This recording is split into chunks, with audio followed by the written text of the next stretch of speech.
Pagpalit o tamaan. Ginoo, karon dinhi sa among kaliwa, nagpadayon ikaw sa imong kauhaw.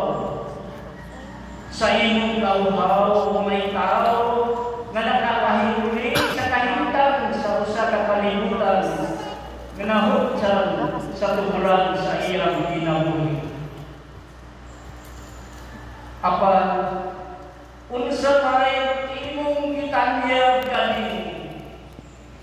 Unsa may imong gipainom kanimo?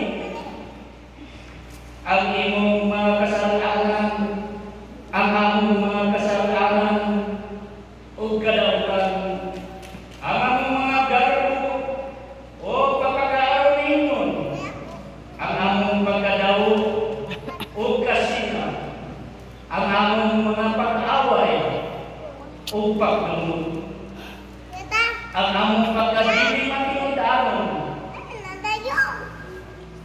Ginoo, tabagi kami kay imbis among gihupay ang imong mga pag-antos, imbis among gitambaw ang imong kauhaw, among manhimuon na ginagsan mag-usab ang imong lawas diha sa krus.